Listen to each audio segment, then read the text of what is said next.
Bueno, ¿qué tal? Buenas tardes a todos, a todas los que estamos acá presentes. Estamos en la tercera edición de la Feria del Libro, acá en la Facultad de Derecho. Mi nombre es Cristina Carreras Lobo, actual coordinadora del área de Igualdad de Género y Diversidad para Estudiantes de acá de la Facultad. Y ahora le voy a pasar a presentar a las disertantes de este panel de género de la Feria del Libro. Tenemos acá a mi derecha a Diana Mafía y a Lorena Ballardini. También ahora voy a pasar a leer el currículum de cada una. Las conocemos a las dos, pero lo bueno es siempre conocernos un poco más. También pido disculpas en nombre de Cecilia Hopp, que por una cuestión de salud no pudo estar presente, era la tercera disertante, así que pedimos disculpas en nombre de ella, que nos avisó.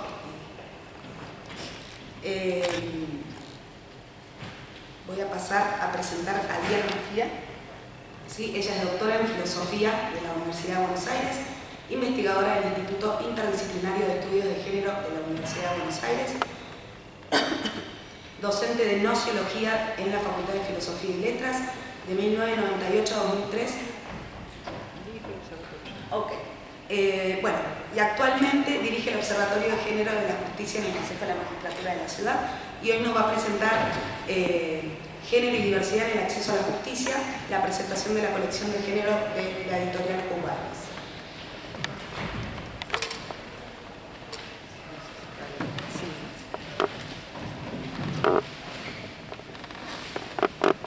¿Qué tal? Buenas tardes, muchas gracias por estar acá y gracias por la invitación.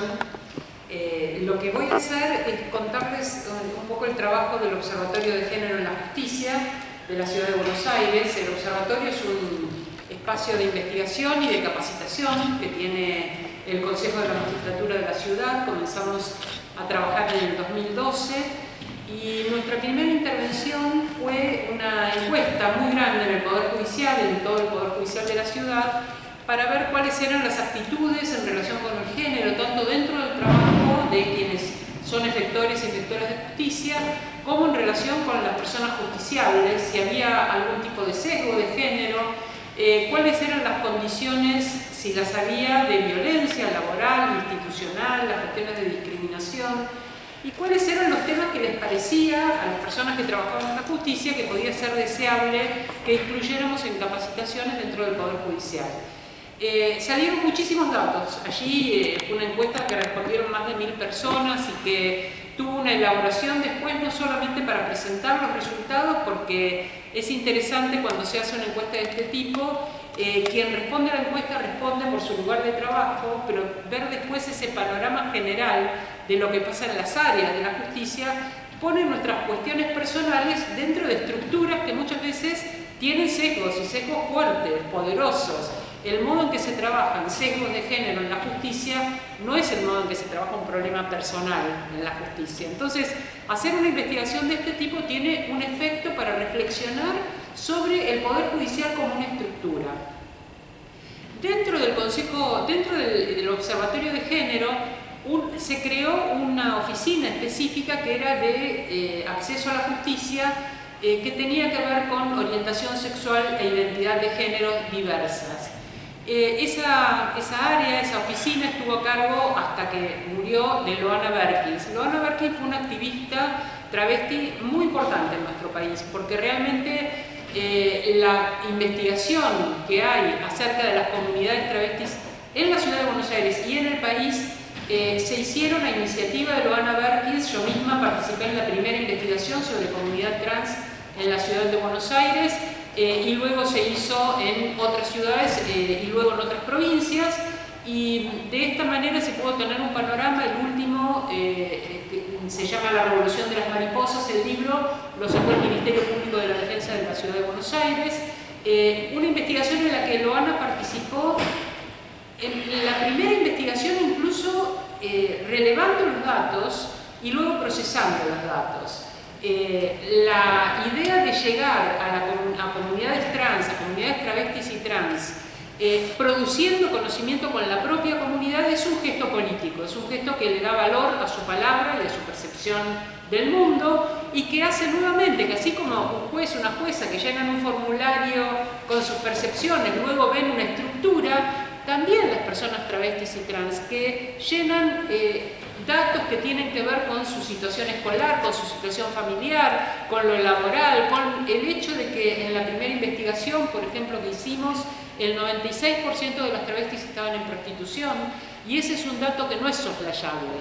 Eso es un significado que adquiere el cuerpo de una persona como una mercancía en el ámbito público, es leído de esa manera, por supuesto sin acceso a otros mecanismos de supervivencia, pero sobre todo lo que significa ser un cuerpo apropiable, una mercancía, un cuerpo apropiable a partir de dinero. Yo creo que esta construcción colectiva que se pudo hacer con esta comunidad fue una experiencia tan vital para quienes participamos en esa investigación en ese momento, que después, bueno, se replicó, como les digo, otras veces, pero volvimos a trabajarla desde el Observatorio de Género con la primera publicación que tuvimos. La primera publicación que tuvimos, que fue iniciativa de Lovana Berkins, fueron los principios de Yogyakarta. Los principios de Yogyakarta son una declaración que hicieron organizaciones de la diversidad sexual y organismos de derechos humanos, organismos internacionales de derechos humanos en el año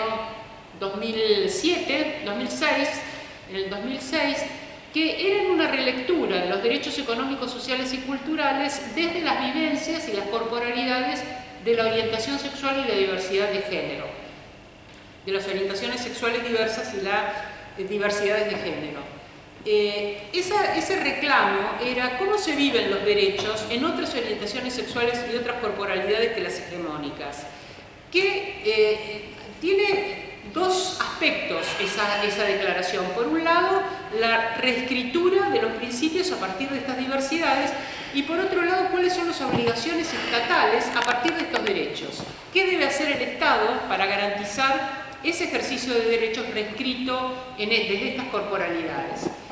Hace poco, en noviembre del 2017, se hizo una reunión que se llama Yogyakarta +10, en la cual se revisaron los 10 años de incidencia de esta declaración y se agregaron como objeto de tutela de estos principios no solamente el género y la orientación sexual, sino también la expresión de género, es decir, los códigos que adoptamos de expresión de nuestro género para ser interpretados socialmente de acuerdo con los códigos que la sociedad maneje, cómo expresamos nuestra identidad de género, y las corporalidades. El tema de las corporalidades es muy importante porque implica, por ejemplo, impugnar la idea de que un cuerpo, por no ser leído en la clave binaria masculino-femenino, o por no tener ese tipo de asignación dicotómica, es un cuerpo que debe ser médicamente intervenido, solamente para adaptarse a la lectura dicotómica. Esto es lo que pasaba sistemáticamente, sigue pasando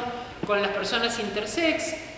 Una de las cosas que logran los principios de Yogyakarta y logra luego también nuestra ley de identidad de género del 2012, que está influida por estos principios, es el hecho de que las corporalidades son respetables y que si no hay un problema de salud, que una corporalidad sea distinta a la corporalidad que se espera que esté alineada genitalmente, hormonalmente, en su expresión de género, en su identidad de género y en sus roles de género de un modo determinado, binario, bueno, identidades que escapen a este binarismo o corporalidades que escapen a este binarismo son respetables.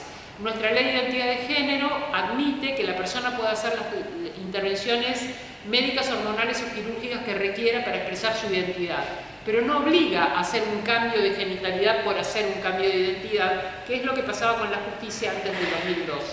Entonces, este respeto por las corporalidades agrega algo importante, y el respeto por la expresión de género también, porque ustedes saben que en los códigos contravencionales hasta hace muy poquito el Código de Provincia de Buenos Aires castigaba el usar ropa de otro sexo y detenía al travesti por su expresión de género, por su vestimenta. Entonces, y esto pasa todavía en algunos códigos contravencionales. Entonces, no penalizar, no considerar que esto es algo que está por fuera de la norma o que produce un daño social, es algo defender entonces esta diversidad de las expresiones de género y en las corporalidades también es un derecho importante y en el que se va progresando. La idea de los principios de Yogyakarta fue que fuera un libro, que no fuera solo un documento, un PDF, y que fuera un libro hermoso. Ustedes pueden verlo en el stand de Juzbaires, como para que nadie quisiera tirarlo o olvidárselo, que realmente se distribuyó en la justicia y tuvo incidencia en cómo considerar los derechos de la diversidad.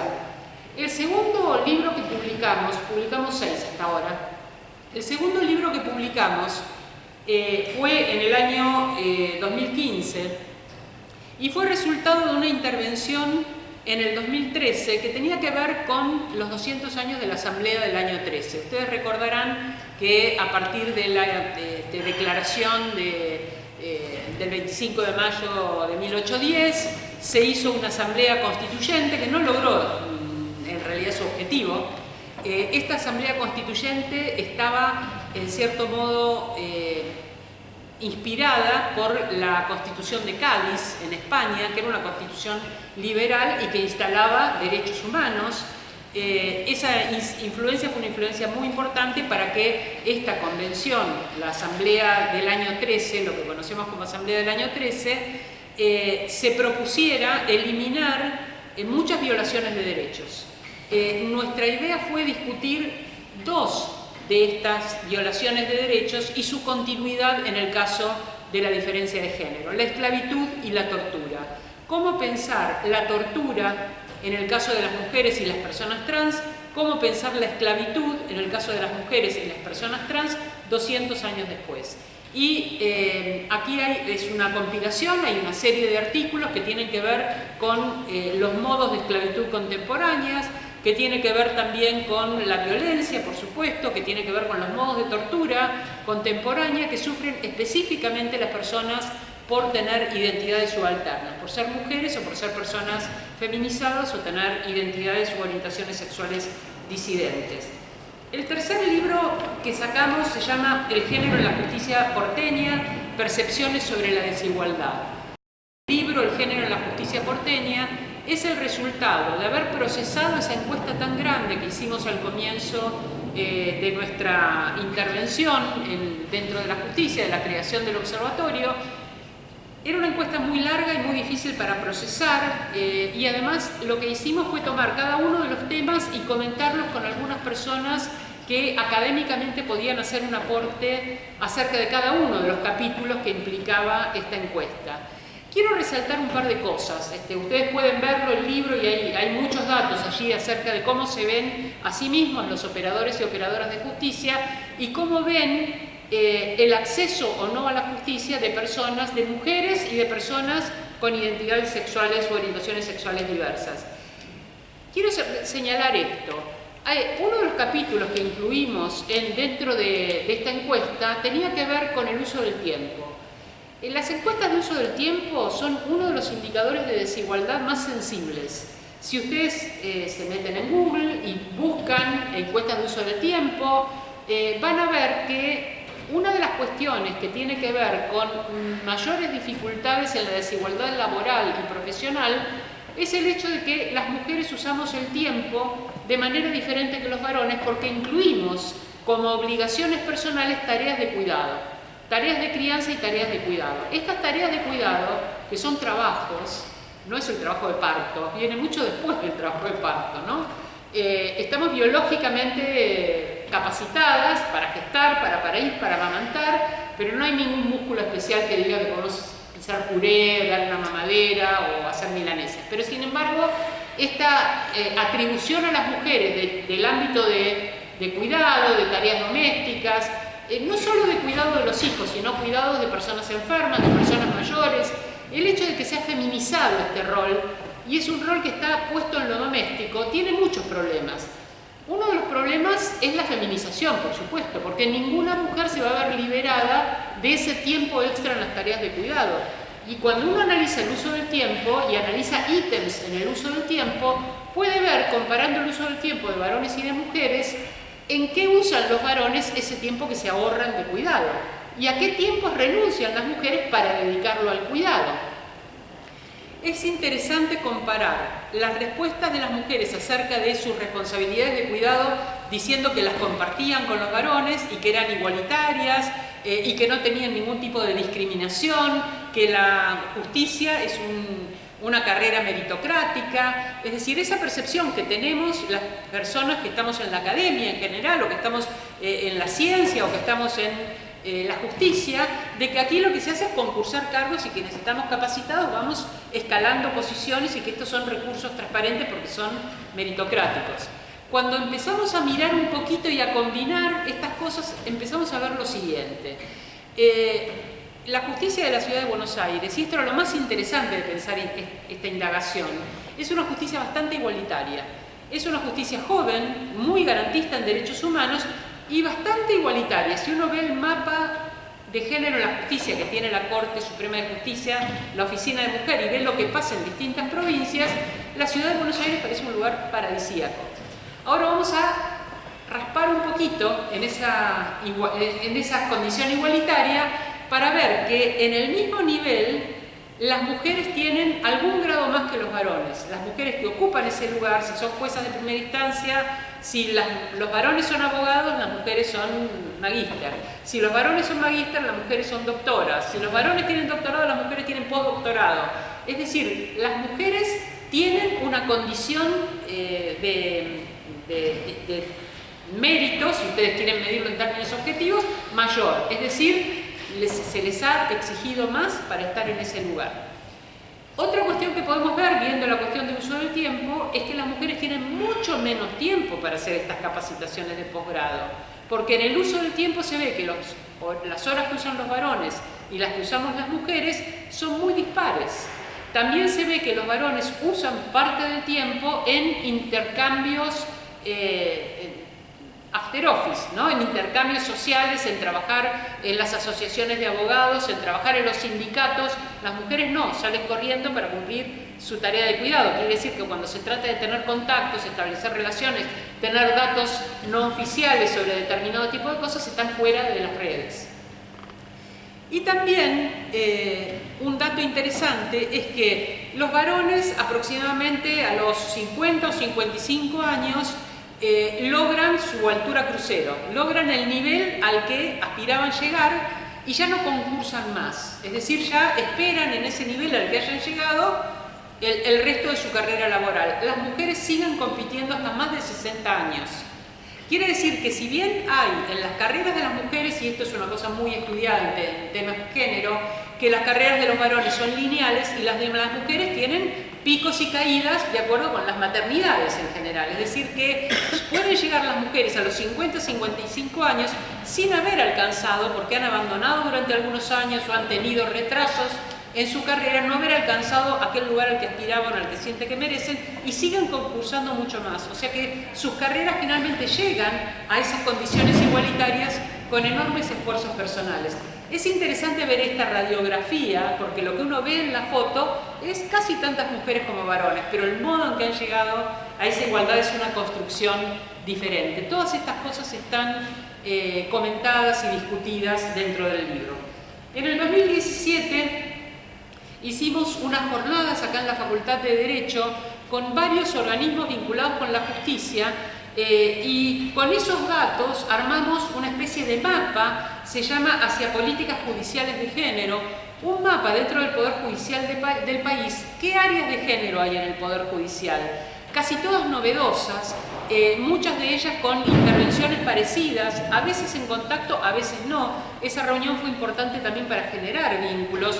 Una de las áreas que se había creado, por supuesto, son todas las oficinas mujer en todos los tribunales superiores del país, a partir de la Oficina Mujer de la Corte Suprema de Justicia. Pero también en el Ministerio Público de la Defensa y en el Ministerio Público Fiscal se han creado fiscalías especiales y se han creado áreas de género, el propio observatorio, por supuesto. Hay muchas áreas entonces de incidencia en la justicia que son áreas que toman el tema de género, y lo que queríamos ver era mirar un poco ese mapa y ver cómo articularlo. Esta es una investigación que nos proponemos retomar el año que viene, porque en pocos años ha cambiado muchísimo, hay muchas áreas de género nuevas. El punto es, cuando hay un área de género, ¿esto implica una especie de isla en la cual todo el resto de la institución sigue igual y cuando hay algo de género lo mandan al área de género?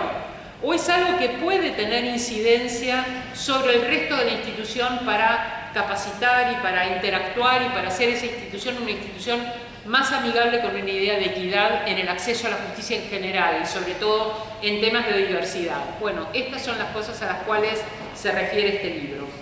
El año pasado concluimos una investigación que había iniciado Loana Berkins, que tenía que ver con un travesticidio que hubo en este país, que fue el asesinato de Diana Zacayán. Diana Zacayán era una dirigente travesti. Tanto Diana como Loana eran dirigentes muy importantes dentro de su comunidad, y ellas estuvieron en la primera marcha Ni Una Menos, que fue en el 2015. En esa primera marcha llevaban un cartel. Esa primera marcha, ustedes recordarán, era contra los femicidios, y fue una marcha muy impactante que se produjo a raíz de varios femicidios de chicas muy jóvenes que hubo ese año, y esto hizo que se saliera a la calle a hacer una expresión multitudinaria un día 3 de junio. En realidad el 3 de junio era un poquito arbitrario, no era una fecha significativa. Es que todos los meses, todos los días 3 de cada mes, el Observatorio Maricel Zambrano de la Casa del Encuentro. La Casa del Encuentro es una organización no gubernamental que hacía un registro de femicidios, lo sigue haciendo ya hace más de 10 años, un registro de femicidios, pero desde una organización de mujeres. Era el único registro que había. Y el Estado, tanto de la ciudad como nacional, tomaba como dato el producido por una ONG a partir de lo publicado en los diarios. Es decir, que tampoco la Casa del Encuentro tenía acceso a cifras que pudieran ser más ciertas o que pudieran ampliarse con respecto a las noticias que eran de público conocimiento en distintos diarios del país. Cada día 3, la Casa del Encuentro desde hacía años citaba en la esquina del Congreso, en Rivadavia y Callao, para mostrar los nombres, las caras, para que hablaran las familias, para que algunas, yo fui a varias de esas convocatorias, éramos 20 personas, para que se pusiera nombre y apellido y se le pusiera rostro a las desaparecidas en democracia, es decir, las mujeres desaparecidas por redes de trata, secuestradas para explotación sexual, y a las mujeres que eran víctimas de femicidios. En comienzos de este año 2015 habían ocurrido esta sucesión de femicidios, y un grupo de comunicadoras dijo: esto tendría que ser algo difundido, no puede ser que sean 20 las que se juntan allí, esto es algo que hay que darle más difusión. Y fue estas marchas de cientos de miles de mujeres y también algunos varones, que era basta de femicidios. Loana y Diana portaban un cartel que decía basta de travesticidios.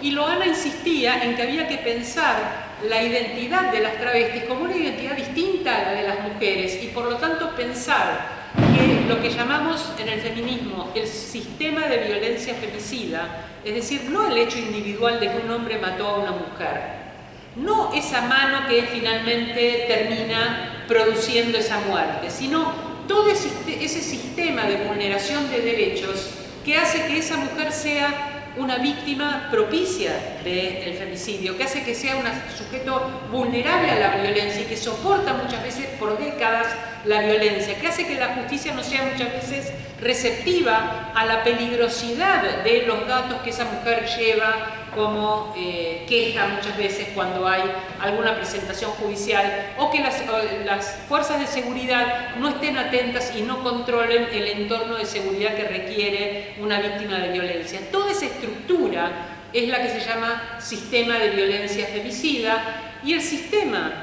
de violencia en el caso de las travestis es distinto. El sistema de violencia tiene que ver con su identidad de género, vinculada a que las echan de sus casas, las echan de la escuela, al no estar escolarizadas no tienen manera de sostenerse a través del trabajo. La comunidad que las recibe es una comunidad de otras travestis, la mayoría de ellas en prostitución, entonces prolongan esa situación de prostitución, reciben persecución por su propia y agresiones por su propia identidad de género. Son otras vulnerabilidades. Sobre todo años atrás, ahora con la ley de identidad de género, hay un derecho puesto en cómo atender esa necesidad de una corporalidad que exprese el género. Pero antes no, se usaban siliconas que eran lubricantes de avión, siliconas que no eran de uso médico, para poder formar sus cuerpos, no había dinero, no tenían dinero para prótesis, y entonces lo hacían entre ellas, se hormonaban sin un control médico, una serie de cuestiones violatorias de su salud y sin ningún tipo de respaldo. Esa vulnerabilidad, lo que podríamos llamar el sistema de violencia travesticida, no estaba explicitado y no había una figura de travesticidio. Entonces, lo que ocurrió en ese 2015 es que ahora se va a producir un aniversario de ese asesinato. Durante el encuentro de mujeres del 2015 en Mar del Plata, esperaban a Diana Zacayán, que nunca llegó. Cuando volvieron, sus compañeras la encontraron en su casa asesinada de una manera terriblemente cruenta, y el año pasado fue el juicio por este asesinato de Diana Zacayán. Ese juicio fue procesado como femicidio, es decir, la UFEM, la unidad fiscal que se ocupa de este tipo de crímenes, dijo: se va a usar el protocolo de femicidio porque no se trata de un varón. Y porque Diana había hecho su cambio de documento por una cuestión de militancia política. Ahora, una travesti no es varón, pero tampoco es mujer, es travesti. Es decir, tiene una expresión de género femenina, mantiene su genitalidad y tiene una identidad política, sobre todo, que a las travestis les interesa conservar. Entonces, esta idea de Loana de tenemos que empezar a hablar de travesticidios se hizo más fuerte. A Loana le pegó muchísimo la muerte de Diana. De hecho, en febrero del año siguiente ella murió, en febrero del 2016, y entonces un equipo que contratamos especialmente para continuar esta definición trabajó en dos cosas. Primero, en una investigación que había comenzado a hacer Loana Berkins acerca de cómo las travestis y las mujeres trans vivían su relación con la justicia, tanto aquellas que habían llegado a la justicia con algún tipo de queja, como también personas que habían recibido en la justicia alguna presentación hecha por travestis o mujeres trans, abogados que habían trabajado, o abogadas o abogados que habían trabajado representando travestis o mujeres trans en la justicia, y también algunas personas trans que no se habían presentado por falta de confianza en la justicia. Es decir, hay un amplio abanico de posiciones que dio lugar entonces a pensar cuál era la relación, y esto es lo que se publicó: travestis, mujeres transexuales y tribunales, hacer justicia en la Ciudad Autónoma de Buenos Aires. Esas opiniones, pero analizadas, cuestionadas, con comentarios de especialistas para poder ver en profundidad cuáles serían los cambios que debería hacer la justicia para ser receptiva en igualdad de condiciones con las personas travestis y trans. Falta poquito, ¿no? Otra cosa que se hizo en el observatorio, y me parece un trabajo sumamente importante, es que se comenzó a pensar este concepto de... Hay algo que se llama necropolítica, es decir, de qué manera la cultura, los estados intervienen en los casos de muerte, cómo se determinan los valores de la muerte, así como se determinan los valores de la vida, cómo hay discriminación también en la mortalidad como la hay en la vitalidad. Entonces, al momento de pensar, bueno, ¿esto es o no es un femicidio? ¿Estamos de acuerdo? ¿Deberíamos hablar de travesticidio? Con esta idea original que les comenté, de pensar como intervención política, que las travestis y mujeres trans hablen en primera persona, en sus propias palabras, tomen decisiones sobre su propia comunidad y sobre las cosas que las afectan, lo que hicimos fue citar algunas organizaciones representativas de travestis y mujeres trans y algunas personas que específicamente querían intervenir en esta definición para ver de qué modo íbamos a llamar a estas muertes en este sistema de violencia travesticida y transfemicida. Y lo que decidieron estas personas es hablar de travesticidio, transfemicidio. Es decir, las mujeres trans dijeron: no somos travestis, mujeres trans es un concepto mucho más amplio. Y las travestis dijeron: no queremos perder nuestra identidad política como travesti porque hemos hecho muchos avances desde esta identidad y queremos mantenerla. Entonces quedó este término amplio: travesticidio, transfemicidio. Una vez que hicimos esa definición y analizamos muchos documentos internacionales que tenían que ver con cómo llamar estos crímenes, hechos por organizaciones de la sociedad civil, por organizaciones de la diversidad sexual y también por organismos internacionales de derechos humanos, sobre todo la Comisión Interamericana de Derechos Humanos, que hizo algunas investigaciones para ver qué pasaba con los derechos de las comunidades de diversidad sexual, sobre todo dentro de América Latina. Señalan de distinta manera estos crímenes, pero una de las cosas que queríamos tomar en consideración es no pensarlos como crímenes de odio o como fobias, homofobia, travestofobia, porque ese tipo de conceptos son conceptos individuales y que apelan a una patología. Y en realidad acá el problema es la estructura política, las relaciones de poder, la cultura de una comunidad que es lesiva para los derechos de algunas de las personas que forman parte de ella. Entonces, pensarlo de esta manera nos hacía, por un lado, explicitar cómo sería ese sistema de violencia travesticida, transfemicida, y por otro lado, definir entonces travesticidio, transfemicidio, cosa que se hizo. Una vez que lo hicimos, lo llevamos a la Corte Suprema de Justicia. Elena Hayton, que es la jueza que tiene la Oficina Mujer y la Oficina de Violencia Doméstica. La Oficina Mujer es la que lleva el registro público de femicidios, un registro que hasta el 2015 no existía y que fue el primer efecto de esa marcha, ni una menos, esa marcha del 2015, que señaló las deudas que el Estado tenía con los derechos de las mujeres en temas de violencia y de femicidio. Una de las deudas era que debía el Estado tener un registro público de la violencia y del femicidio y no lo tenía. Entonces la Corte Suprema asume esta responsabilidad de hacer el registro. La propuesta a Elena Hayton fue si estaba dispuesta a agregar al registro de femicidios también esta figura de travesticidio, transfemicidio, y entonces registrarlos, que cada oficina mujer estuviera atenta no solo a los femicidios, sino también a los travesticidios, transfemicidios, lo cual implicaba entrenarlas, en leer los expedientes, en advertir cuando estamos ante personas trans que muchas veces son juzgadas como NN o son juzgadas como varones, o nadie reclama sus cuerpos, o como son asesinadas muchas veces en situaciones de ejercicio de la prostitución callejera, no aparecen las personas que son responsables. Muchas veces hay fuerzas de seguridad involucradas en estos asesinatos. Son realmente condiciones muy oscuras y muy perversas. Por lo tanto, hacer este registro nos permitía quizás pensar cuáles tenían que ser las condiciones para otorgarle más seguridad a estas comunidades.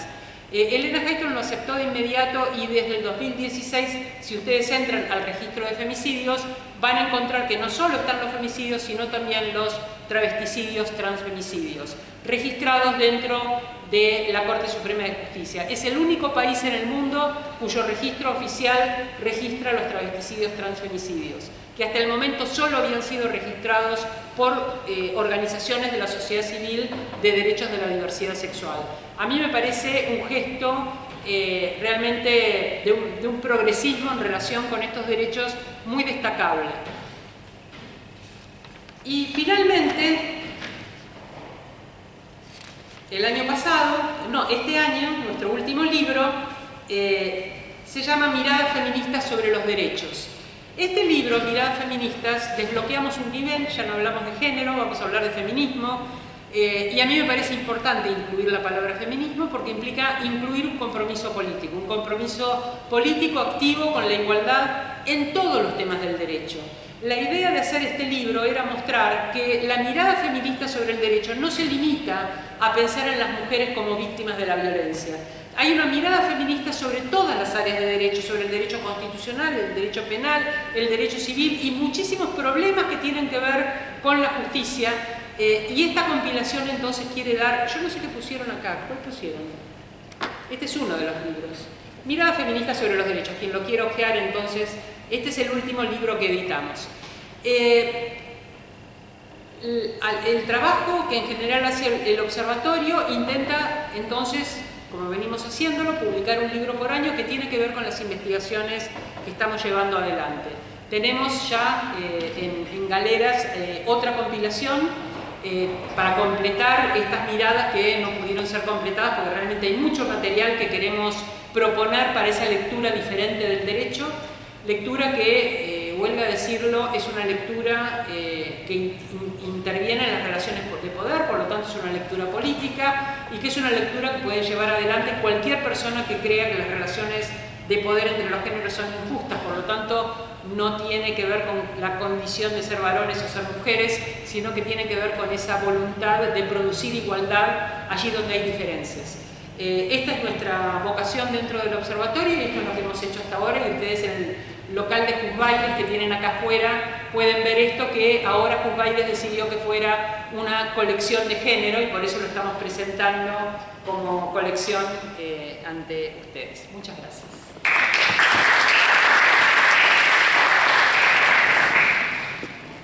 Bueno, ahora es el turno de Lorena Ballardini.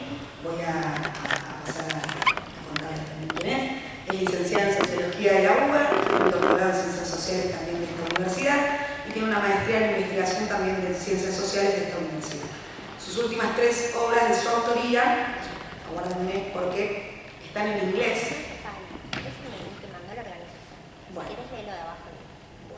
Actualmente es coordinadora del programa de Género y Derecho de esta facultad y también coordinadora del equipo de bases de datos y estadísticas de la Procuraduría de Crímenes contra la Humanidad de la Procuración General de la Nación. Así que le damos la bienvenida y le escuchamos también. Gracias.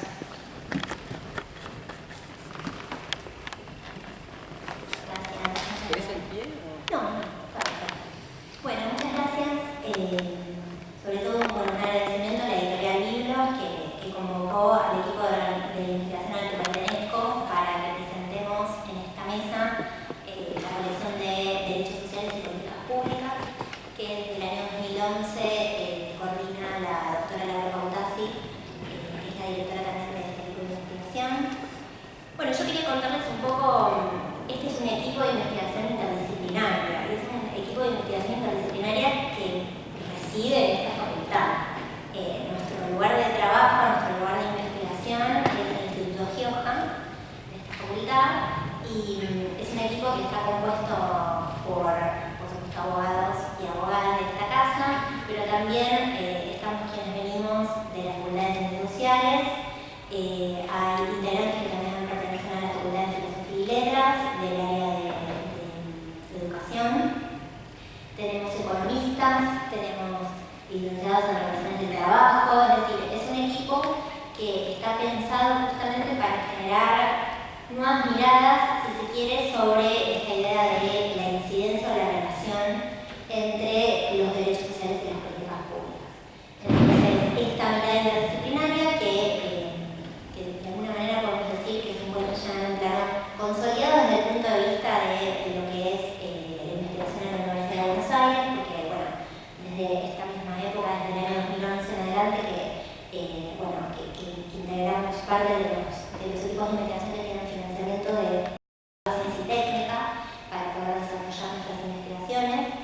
Y es muy interesante que se dé en esta facultad, que tiene algunas particularidades, entre ellas que, digamos, hay poca interdisciplina en general, sobre todo a nivel del grado, pero que hay distintos espacios, tanto a nivel del posgrado como a nivel del Instituto de Investigación, que expresan la riqueza de estas miradas en conjunto.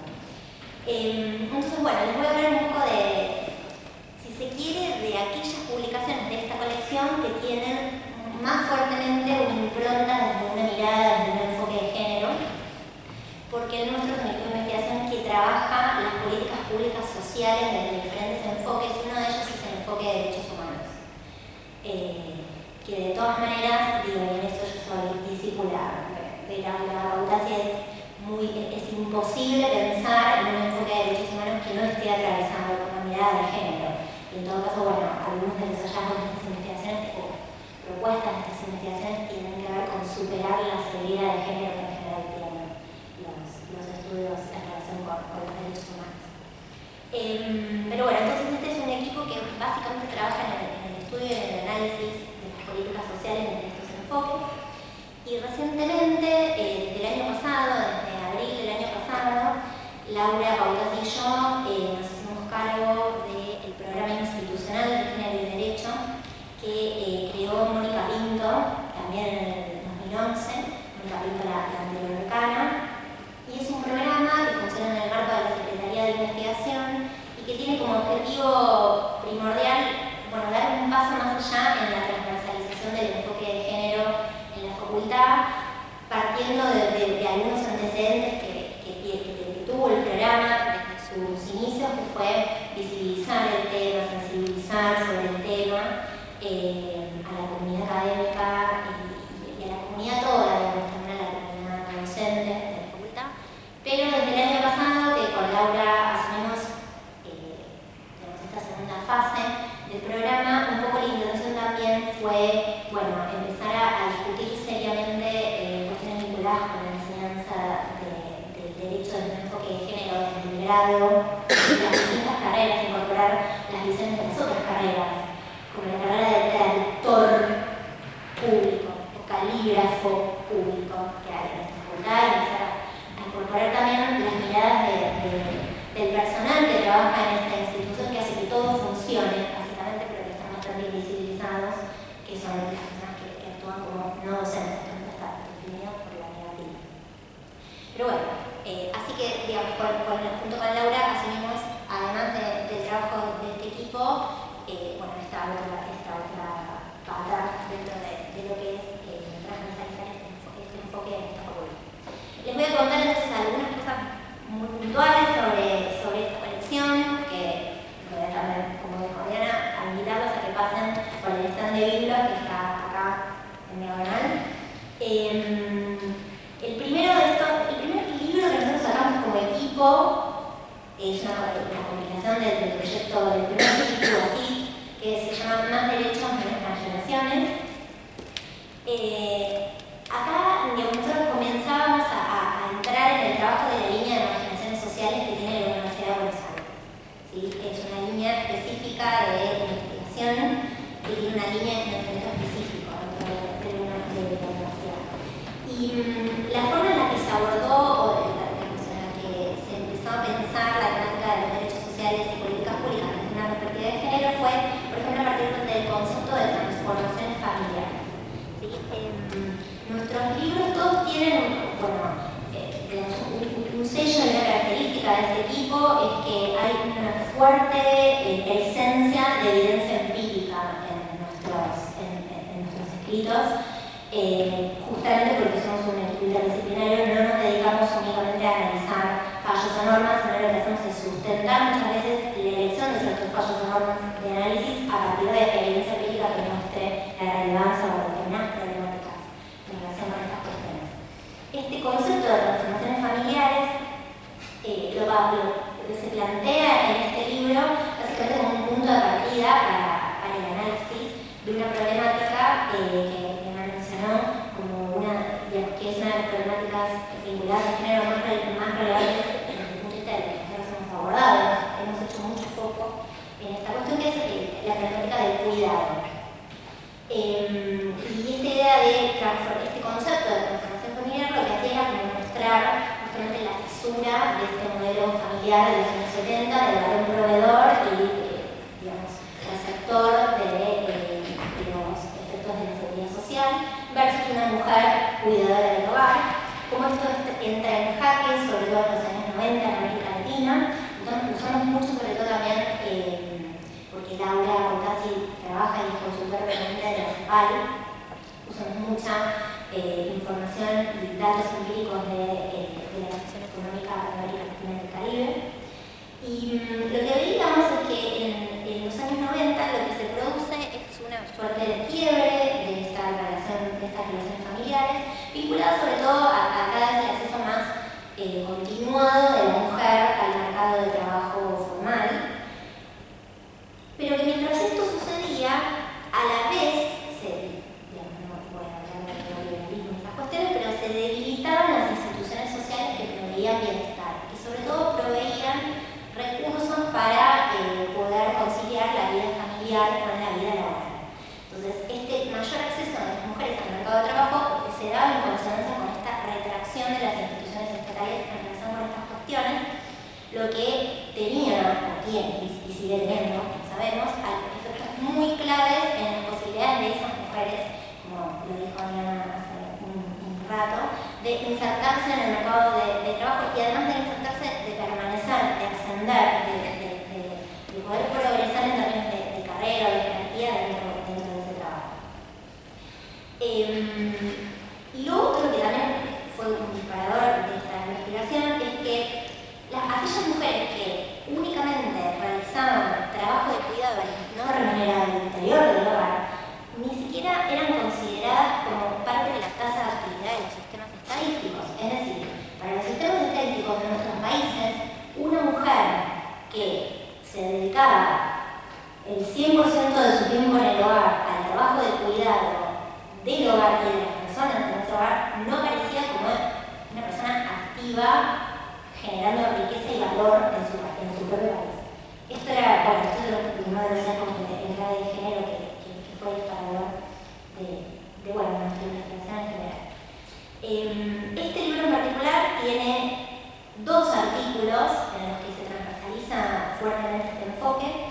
Uno de esos capítulos tiene que ver con el surgimiento de la selección universal por hijo. El equipo de investigación del Politécnico trabaja fuertemente en los temas que tienen que ver con transferencias de ingresos, sobre todo transferencias condicionadas de ingresos.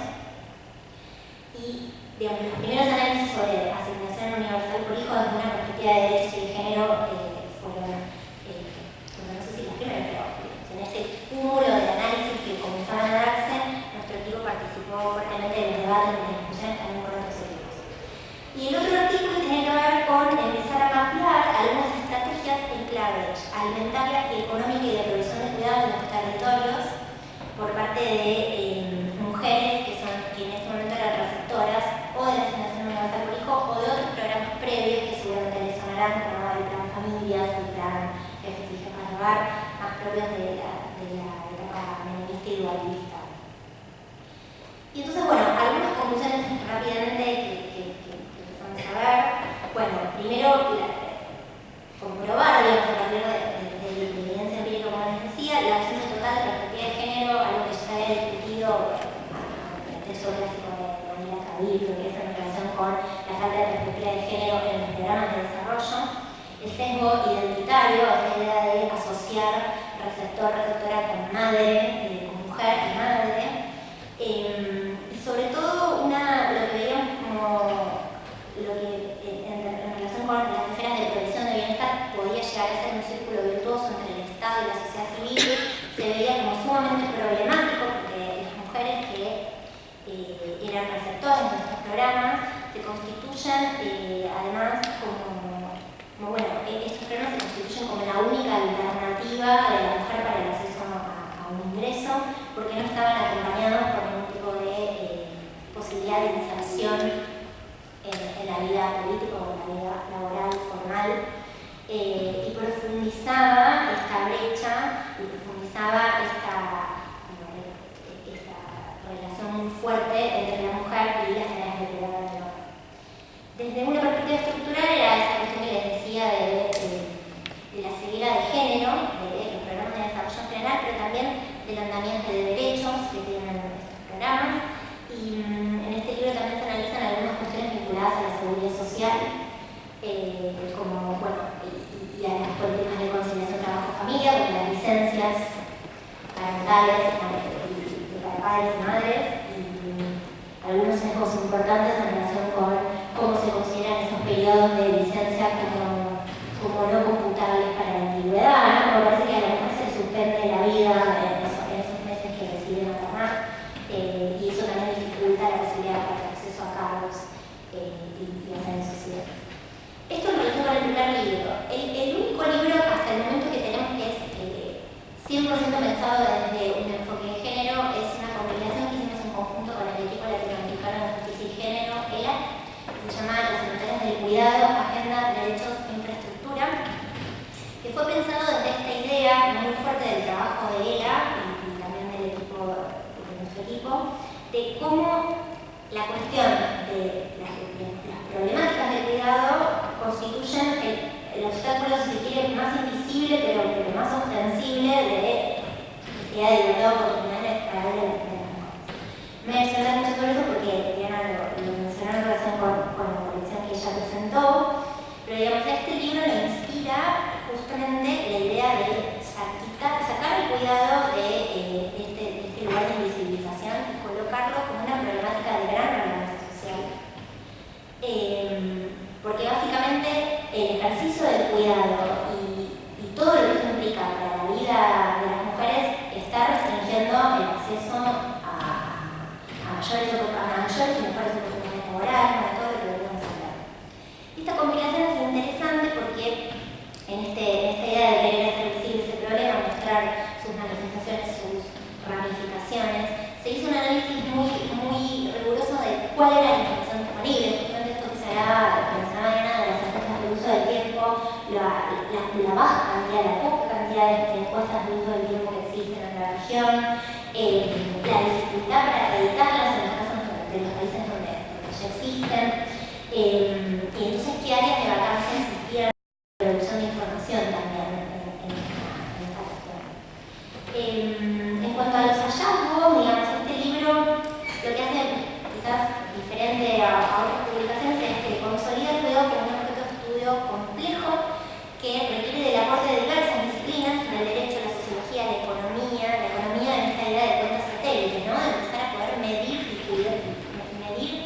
valor del trabajo de cuidado, pero también de otras disciplinas como la demografía, la antropología.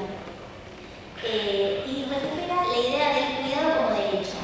Es algo, digo, que es interesante pensar que es una problemática compleja, atraviesa y complejiza la inserción de la mujer en distintos ámbitos, pero pensar también en el cuidado como un derecho de aquellos que son cuidados, pero también de las personas autocuidarse, ¿no? Que es algo como que si uno analiza justamente las encuestas de uso del tiempo, lo que se ve es que en el cuidado de los demás hay un detrimento del cuidado propio. En una investigación reciente que hicimos para la Organización Panamericana de la Salud, veíamos los efectos nocivos para la salud de las cuidadoras que prácticamente no son medidos, digamos, porque mujeres que están cuidando permanentemente personas que tienen alguna discapacidad o que son personas mayores, ven también efectos sobre su propia salud que se complejizan, digamos, y que son dejados de lado, bueno, para poder llevar adelante estas tareas cuando no hay un apoyo, cuando no hay una provisión de derechos concretos. Y lo interesante de esta publicación también es que trae algunos casos de América Latina, no como en términos de buenas prácticas, sino simplemente en clave de decir, bueno, cómo se están pensando los sistemas de cuidado en otros países como Uruguay, como Costa Rica, como Colombia, y qué, en todo caso, experiencias se pueden compartir. Bien, no sé si no tengo mucho tiempo, ¿no? Sí. Bueno, yo sí voy a contarles sobre el último libro que se publica, porque también voy a contar sobre el que está en prensa. El último libro publicado del equipo es el libro que se llama El bienestar en brechas, también de la coalición de derechos sociales y políticas públicas. Acá el equipo empieza a explorar un concepto, saliendo un poco de la idea de marginaciones sociales, pero en ese marco empieza a explorar el concepto de brecha de bienestar, para pensar la intersección o la interrelación entre derechos sociales y políticas públicas. Y entonces esta idea de brecha, que es es un concepto más de la economía, digamos, pero que nos permite pensar, digamos, cuáles son las inconsistencias que producen ciertos arreglos institucionales que deberían ser garantes del bienestar y que no funcionan como tales, y los riesgos sociales. Digamos, los riesgos sociales básicamente entendidos como violación de derechos o como regresiones en la satisfacción de derechos. Y en relación con este concepto de brecha es que en este libro se avanza pensando un poco sobre la idea de brecha en clave de género. El foco está puesto en la idea de brecha de cuidado, porque bueno, es un poco en este momento del equipo, este libro es del 2015, este libro es del 2013, estábamos, digamos, era la beta que estábamos explorando en materia del amplio abanico de desigualdad de género. Y entonces, para pensar el concepto de brecha de género, partimos de algunos datos de CEPAL sobre pobreza de estos años, entre 2013 y 2014, que se produce el libro. Y lo que se veía era que claramente la distribución de la pobreza empezaba a mostrar una mayor incidencia entre las mujeres. Hoy que esto es un dato que todos y todas manejamos, como la pobreza afecta mayormente a mujeres y niñas adolescentes, en esta época empezaba a darse marcadamente una curva ascendente en ese sentido. Y lo llamativo del dato, que es esta evidencia empírica que da el puntapié para estos análisis, es que se daba justo en un momento de la región de crecimiento económico, porque no era un momento, era un momento de crecimiento post-crisis, en el caso argentino ya utilizan después de la crisis, digamos, los indicadores de crecimiento de empleo, de tasa de actividad, de productividad, de Producto Bruto, eran todos indicadores muchísimo mejores, digamos. Entonces es llamativa esto que empieza a darse como mayor incidencia entre las mujeres de los niveles de pobreza. Y lo que veíamos también es esto que también mencionaba Diana, que si bien comenzaban a equipararse las tasas de actividad para las mujeres en el mercado formal, veíamos estos sesgos completamente claros en términos de nivel educativo. Se veía que las mujeres empezaban a tener tasas de actividad similares, pero mujeres con un nivel educativo mucho mayor. Y veíamos también cómo la tasa de actividad disminuía en los periodos en los que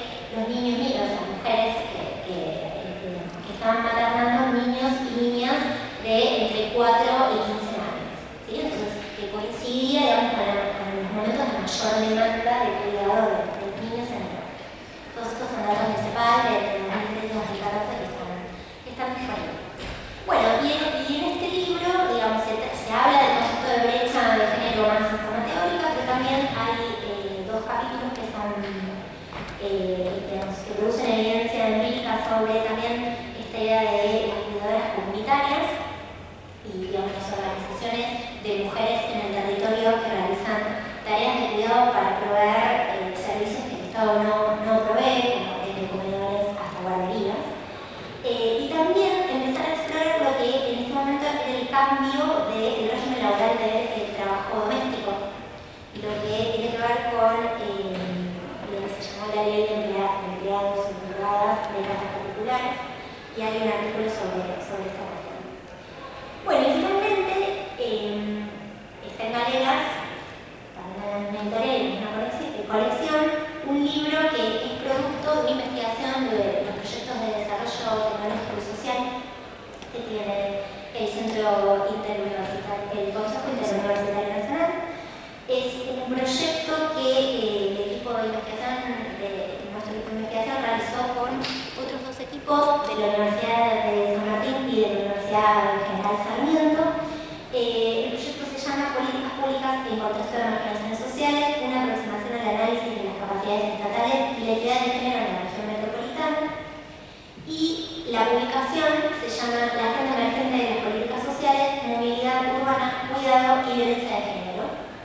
Y es el primer libro que, además de la problemática de las desigualdades de género a partir de los problemas en el marco del cuidado, incorpora también a equipos de investigación que trabajan las problemáticas de violencia de género. Y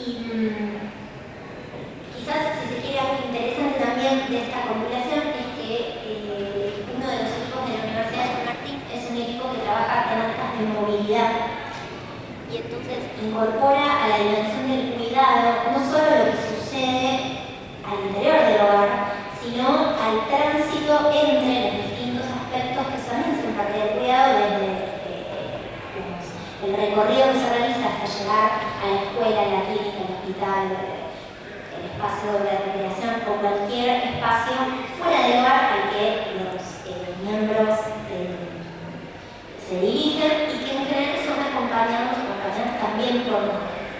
Y entonces hay una primera parte de este libro que lo que hace es desarrollar algunas líneas a partir del procesamiento de una encuesta que se llama Modo, que es una encuesta de movilidad de la región metropolitana. Y lo que se ve ahí, por ejemplo, es que la incidencia que tiene la movilidad cotidiana en estos problemas vinculados al proceso del cuidado, la sobre-representación que tienen las mujeres en los patrones de los viajes y la particularidad de que las mujeres realizan más viajes por día, viajes más cortos, tienen esperas más largas y generalmente lo hacen en transporte público, mientras que los varones en general realizan viajes para...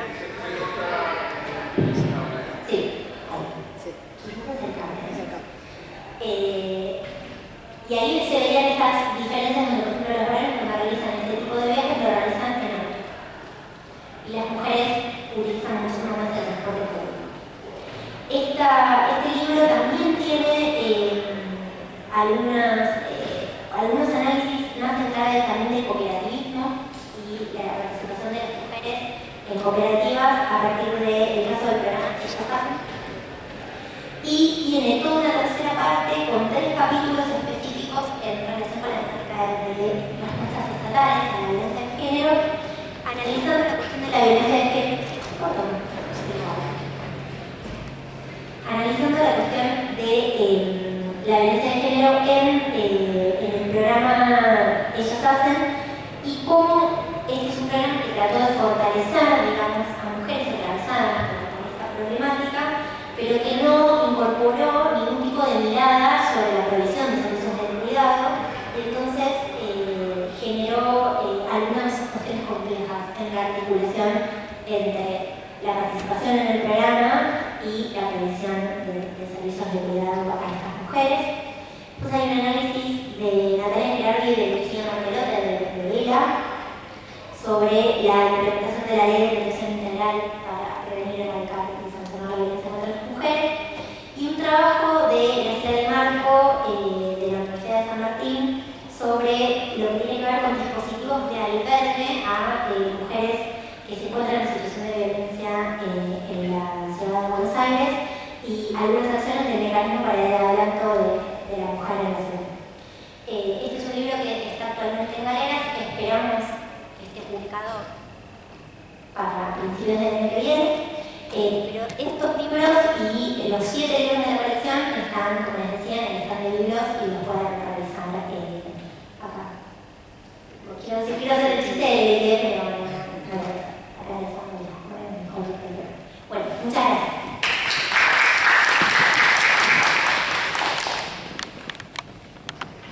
Bueno, ¿alguien tiene alguna pregunta para realizar? ¿Algo más para agregar? ¿Alguien? Sí. Lo tengo anotado, así que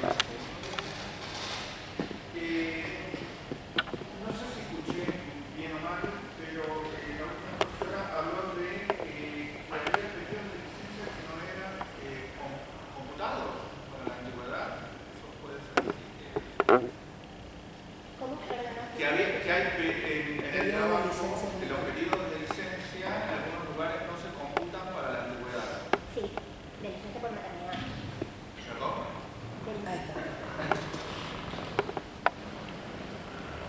Sí, lo que dije fue que hay algunos, bueno, la ley de contrato de trabajo, pero en la implementación de las licencias, la implementación de la licencia por maternidad, por decirlo de alguna manera, hay periodos de excedencia que la mujer puede acceder, los periodos de excedencia, quizás lo dije no lo aclaré de esta manera porque lo dije muy rápido, pero la ley de contrato de trabajo prevé 90 días, 45 días anteriores al parto y 45 días después. Esto, de todas maneras, hay regímenes particulares, digamos, no sé, el Poder Judicial 20 días, esto no, digamos, este es el piso de la ley. Y también se prevé que la mujer puede tomar un periodo de excedencia por fuera de esos 90 días, en los cuales la mujer ya no percibe su ingreso, digamos, esta excedencia en general es sin goce de sueldo. También entiendo que puede haber algunos contratos o algunos esquemas que sean más receptivos de la necesidad de empleo, pero en términos generales esto es así. Y una de las cuestiones, por ejemplo, que analizamos en relación con el Poder Judicial es que el periodo de excedencia, o incluso el periodo de licencia, no el de excedencia, no computa para las corridas, no sé si decirlo así, pero para los movimientos que se dan para los ascensos. Una mujer que está de licencia por maternidad, si se produce un ascenso en su dependencia, no es contemplada, es como quitada, por ejemplo. Y asciende la persona que está en su mismo puesto. Y en relación con el periodo de excedencia no computa para la antigüedad, entonces son como, si la mujer se tomó 3 o 6 meses, son 3 o 6 meses que esa mujer no trabajó. Tampoco, en algunos casos tampoco computa la obra social, es decir, la mujer tiene que pagarse la obra social. Es decir, que todavía los arreglos que tenemos, o por lo menos arreglos que tenemos, que podemos pensar que para una mujer que esté inserta en el mercado laboral formal, primero lo contempla de forma desigual, porque la mujer tiene más vidas que el varón, y eso también genera que la mujer, de alguna manera, sufra una discriminación en el caso de posibles contrataciones y demás. Todos sabemos que a las mujeres nos preguntan en las entrevistas laborales si tenemos hijos y si pensamos tenerlos. Y si pensamos tenerlos, muchas veces a priori nos excluyen pensando en que después vamos a tener que ser reemplazadas en breve. Entonces, lo que dije tenía que ver con eso y con analizar entonces que si bien hay una provisión de ciertos servicios de conciliación trabajo-familia al otorgarse estas licencias, no dejan de producir de todas maneras efectos desigualitarios, digamos, de discriminación concreta, porque esa mujer durante ese tiempo todas las